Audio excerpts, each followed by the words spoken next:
Hi guys, it's Mrs. Egan. I'm going to be reading you another story today. This one is also about clouds, but this is a fiction text called Cloudette, and it's a really cute story about a little cloud who tries to rain.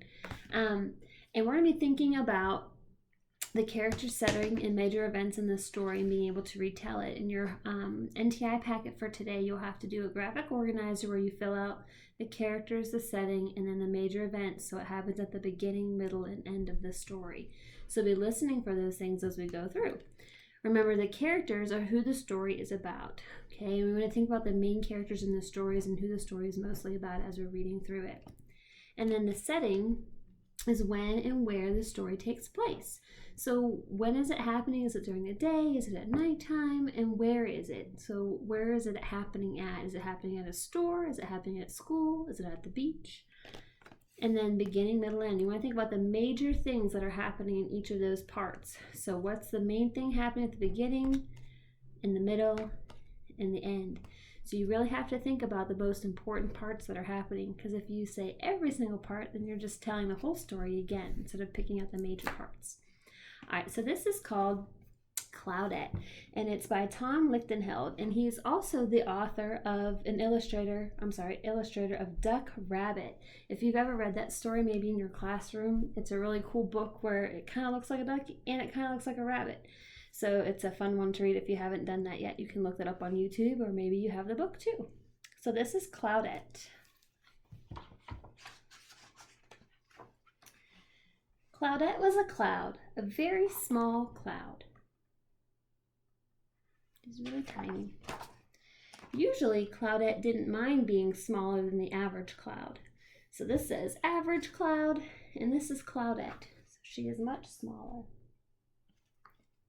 In fact, being small had lots of advantages. Everyone called her cute little names, and he's saying, "Hi, Pipsqueak. Hey, Shortcake. Morning, Small Fry." So she liked the cute little names they called her. And she had lots of little friends. "Hey guys, what's up?" "Us." "Tee-hee." That's Nettie. So a squirrel and a bird and a kite are her little friends. It says no matter how crowded it was, she could always find a good spot to watch fireworks. So even though there's lots of clouds, she can squeeze right in there because she's so small. She could sneak through tight spaces, excuse me, and hide in small places. "I can't find her anywhere." "Me either." She's saying, "Tee-hee." Little tiny cloud in between those buildings. And she even had a special little space that always made her feel cozy at night. She's sleeping right up on the moon. But once in a while, all the other clouds would run off to do something big and important. "Come on, Cloudette, join our cold front. We're going to make a huge storm. Yeah, we're going to water some crops and make some mighty rivers flow." "No thanks, I'll just watch from here." We learned about that in the other story this week too, about what clouds do. Cloudette could see them in the distance doing all sorts of important cloud things. This made her want to go do big and important things too. You can see by her face she wants to join in what they're doing as well. You can see the rainbow forming and some rain and some lightning. She wanted to make a garden grow. She wanted to make a brook babble. She wanted to make a waterfall fall. And she thought nothing would be more fun than giving some kids a day off from school. All those things she wanted to do. And remember, when the water in the clouds gets really, really cold, it forms snow. One night, Cloudette lay awake wondering what she could do that was big and important. She thought maybe she could work for the fire department. And he's saying, "Sorry, we just got a brand new pumper truck." Or maybe they needed some help down at the garden center. "Sorry, these plants take tons of water." So no one wants to give her a job right now.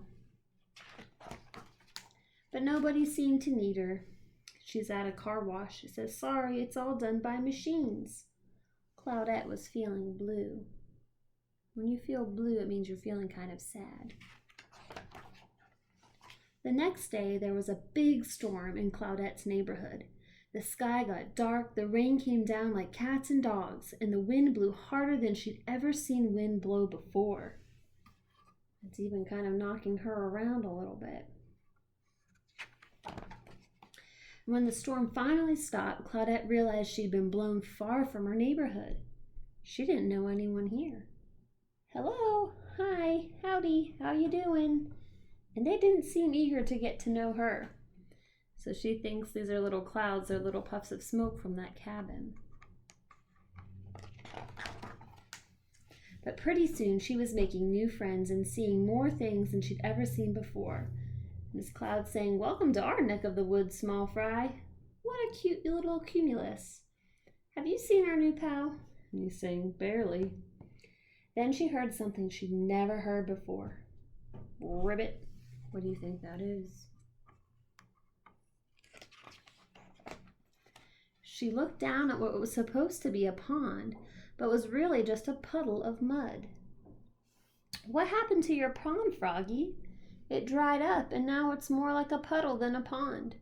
This gave Cloudette an idea. It says more like a brainstorm, actually. Real tiny down there.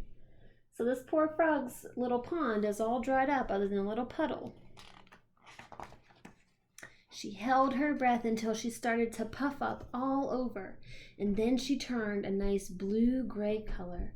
She kept growing until she looked like she was ready to burst. She shook her behind until it made a little rumbling sound. Not quite what you'd call thunder, but enough to let people know they might want to grab an umbrella. Then she did what she wanted to do for ages. What do you think Cloudette is going to do? She let it pour. And the picture in this one is long lengthwise, so it looks like she's really raining a lot. And the little frog. Cloudette rained on the little puddle until it grew into a big puddle, and she kept on raining until that big puddle grew into a perfect pond. As soon as she stopped, frogs of every stripe and spot came jumping into the pond. Look what she did. She turned that little tiny puddle into this really beautiful pond for all the frogs.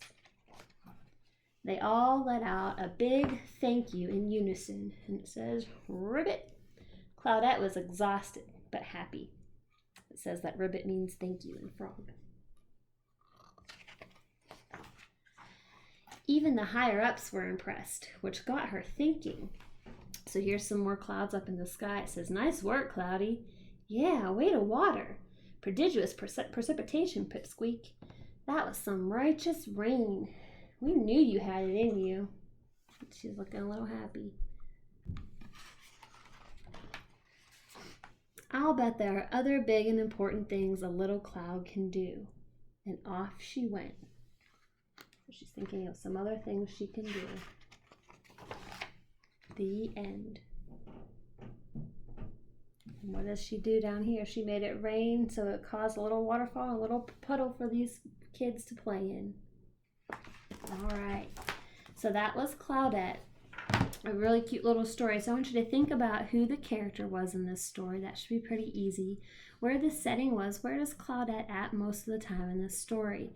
And then what were the things that happened at the beginning, middle, and end of that story? What was she like at the beginning? What happened in the middle? And then what was it like at the end? Okay? And that should help you to fill out your organizer today. Have a great day, guys.